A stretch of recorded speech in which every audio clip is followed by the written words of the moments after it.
¿Qué tal amigos? Continuamos con la lectura de Dinero domina el juego, cómo alcanzar la libertad financiera en 7 pasos. Capítulo 6.10. Mark Faber, el multimillonario llamado Dr. Doom, director de Mark Faber Limited, editor de Boletín Gloom, Boom o Doom. El hecho de que Boletín sobre inversión que escribe Mark Faber se titule Gloom, Boom y Doom, tristeza, explosión y ruina, da idea de lo que piensa de los mercados. Pero este multimillonario suizo no es el típico inversor pesimista. Mark, que es amigo mío desde hace muchos años, es una persona franca y animosa, y un inversor a contracorriente que sigue el consejo del inversor del siglo XVIII, Barón Rothschild. El mejor momento para comprar es cuando hay sangre en las calles. Y como Sir John Templeton, busca las oportunidades que todo el mundo ignora o evita. Por eso, mientras que muchos se centran en las bolsas estadounidenses, él mira casi exclusivamente hacia Asia para hacer sus inversiones. Es también muy crítico con todos los bancos centrales y particularmente con la Reserva Federal, a la que acusa de desestabilizar la economía mundial inundándola de billones de dólares, prácticamente impresos de la nada. Mark se ha ganado el mote del Dr. Doom, porque siempre está diciendo que los activos más populares están sobrevalorados y que van a hundirse. Como el Sunday Times londinense dijo, Mark Faber dice las cosas que nadie quiere oír, pero muchas veces tiene razón. Sobre todo en 1987, cuando ganó una fortuna anticipando la caída de las bolsas estadounidenses. El padre de Faber era un cirujano ortopédico y su madre procedía de una familia de hoteleros suizos. Se doctoró por la Universidad de Zúrich y empezó su carrera financiera en la empresa de inversiones White Wealth y Company. En 1973 se trasladó a Asia y nunca regresó. Desde su despacho de Hong Kong y su villa de Chiang Mai, Tailandia, ha presenciado en primera persona la increíble transformación de China, que ha pasado de ser un imperio comunista a ser el motor económico de la zona. Se le considera uno de los mejores expertos en mercados asiáticos. Mark es famoso por su excentricidad. Reconoce alegremente su reputación de experto en vida nocturna y es asiduo participante de foros financieros y noticieros de televisión. Es miembro del prestigioso Barron's Round Table y según observadores de independientes, las recomendaciones que hace a este foro han producido los mayores rendimientos, de casi un 23% anual, durante 12 años. También es autor de varios libros sobre Asia y el director de Mark Faber Limited, un fondo de inversión y asesoría con sede en Hong Kong. Habla inglés con fuerte acento suizo y nunca se toma demasiado en serio. Lo que sigue es un extracto de la entrevista que le hice en directo en mi conferencia en Sun Valley en 2014. ¿Cuáles dirías que son las 3 mayores mentiras que siguen contándole hoy en día al mundo? Bueno, creo que todo es mentira. Siempre es así de simple. Entiéndeme, he conocido a mucha gente honrada y demás, pero, por desgracia, lo que más hay en la vida son asesores financieros tipo vendedor.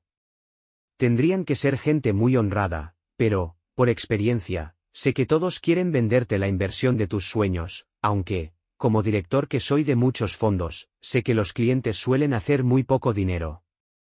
En cambio, los gestores de los fondos y los promotores se llenan todos de dinero. ¿Qué tendrían que hacer los inversores? Hay muchas teorías sobre cómo invertir.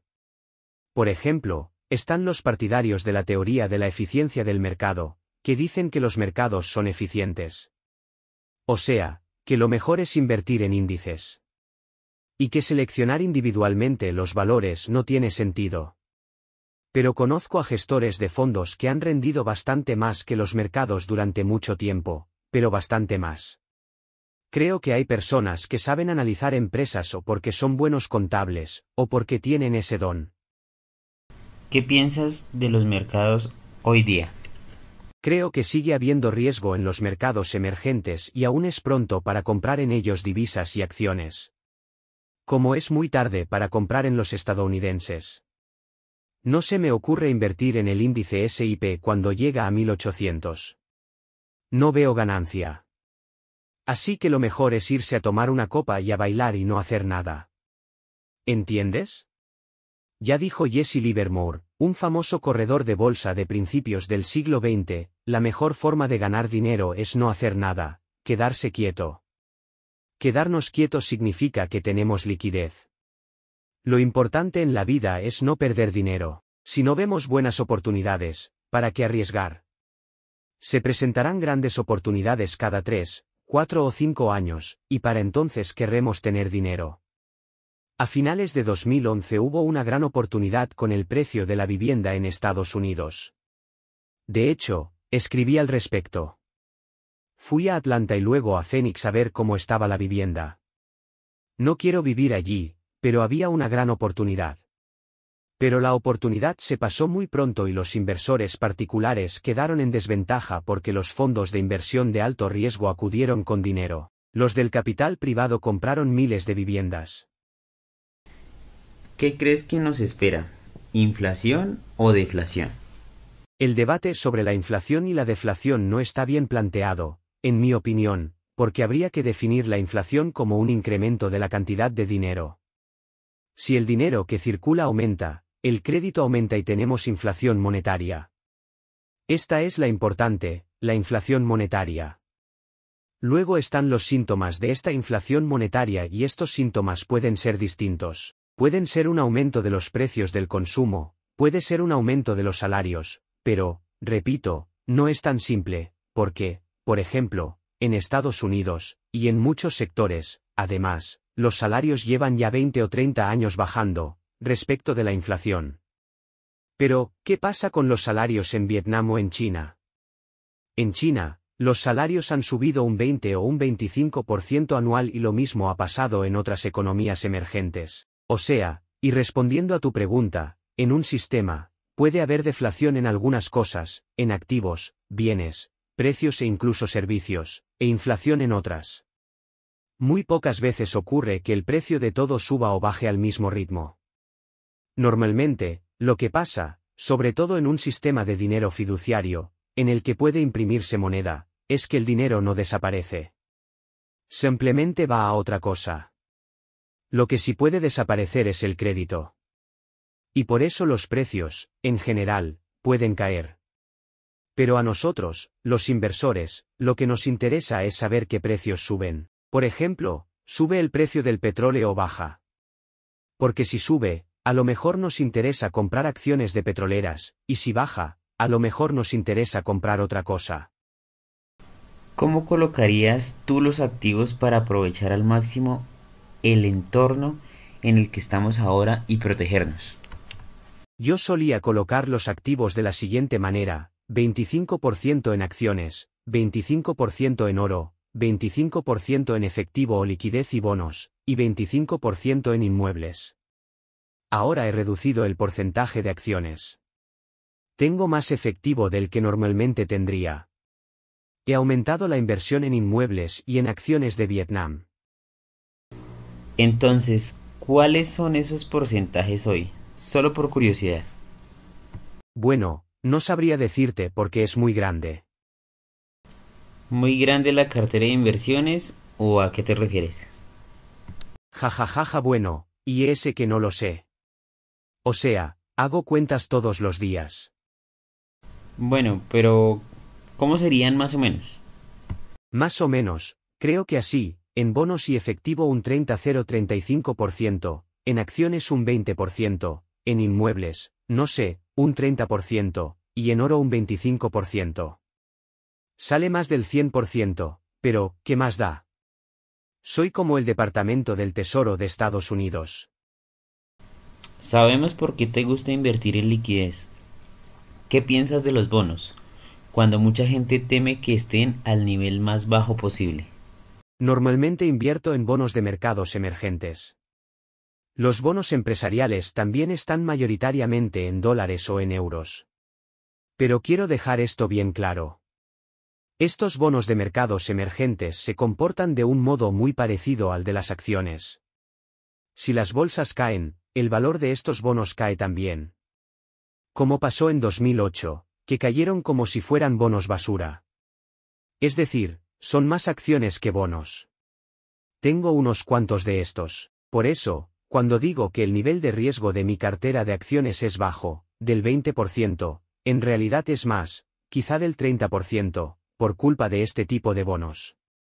Creo que, muchas veces, los inversores cometemos el error de fiarnos demasiado de nuestro criterio, porque nuestro criterio es irrelevante para el conjunto del mercado, ¿entiendes? El mercado funcionará independientemente de nuestro criterio, y por eso, aunque no seamos muy optimistas respecto de los bonos del Departamento del Tesoro, por ejemplo, pueden darse unas condiciones en las que estos bonos sean una muy buena inversión incluso para varios años. Solo nos rendirán un 2,5 o un 3%, pero puede ser una buena rentabilidad en un mundo en el que el valor de los activos baje. ¿Me entiendes? Si la bolsa cae los próximos 3 años pongamos, 5 o 10% anual, y nosotros ganamos ese 2,5 o 3%, seremos los reyes. ¿Y qué piensas de las demás clases de activos? Se especula mucho con los inmuebles de lujo, que están infladísimos. No digo que no vayan a subir más, pero sí creo que algún día caerán bastante. Y si eso ocurre, más vale que estemos protegidos. Entiendo. Tienes una cuarta parte de tus activos en oro. ¿Por qué es esto? Pregunta interesante. Cuando lo decía antes de 2011, año en el que los precios empezaron a bajar, la gente me decía, Mark, si tan seguro estás del oro, porque solo tienes el 25% de tu dinero invertido en oro. Y yo contestaba, puedo equivocarme, pero quiero diversificar porque el precio del oro ha subido mucho pero tiene que consolidarse. El oro es seguramente una inversión segura, pero no completamente segura en un entorno deflacionista si lo tenemos en forma física. Pero seguramente es mejor inversión que muchos otros activos no líquidos. Es probable que su precio caiga, pero menos que el de otras cosas. Los bonos del Departamento del Tesoro, al menos para unos años, deberían comportarse bien en un entorno deflacionista. Salvo que el Estado quiebre. Última pregunta. Si no pudieras dejarles ningún dinero a tus hijos, sino solo una serie de principios que los guiaran a la hora de hacerse una cartera de inversiones, ¿cuáles serían? Creo que la lección más importante que les daría a mis hijos o a quien fuera es esta: lo que importa no es lo que compramos, sino el precio al que lo compramos. Hay que tener mucho cuidado con las cosas que compramos a un precio alto, porque luego cae y perdemos dinero. Debemos mantener la sangre fría y tener dinero cuando los vecinos y todos están deprimidos. Si tenemos dinero cuando todos los demás tienen, todos competiremos por los activos y estos se pondrán caros. También diría que no creo que, en general, sepamos lo que va a ocurrir dentro de 5 o 10 minutos, y no digamos dentro de 1 o de 5 años. Podemos hacer ciertas predicciones que a veces se verifican y otras no, pero nunca sabemos a ciencia cierta lo que ocurrirá. Por eso recomiendo a los inversores que diversifiquen. Ahora bien, no todos los inversores pueden hacer esto porque algunos invierten en su propio negocio. Si yo tuviera un negocio como el de Bill Gates, colocaría todo mi dinero en Microsoft, que por cierto fue, al menos por un tiempo, una inversión muy buena. Lo mejor para la mayoría de la gente es tener un negocio e invertir en algo en lo que lleven ventaja, comparado con el resto del mercado, donde tengan conocimientos de primera mano. Eso es lo que yo haría. O dar nuestro dinero a un gestor de carteras. Si tenemos suerte, no perderá nuestro dinero, pero hay que tener mucha suerte. Mark, te agradezco mucho por el espacio que me brindaste este día y en ayudarme con esta resolución de preguntas que tenía al respecto. Muy bien amigos, hemos llegado al final de este capítulo. Les agradezco mucho por estar en su canal, Manual del Millonario. Nos vemos al siguiente día con el siguiente capítulo. Feliz noche.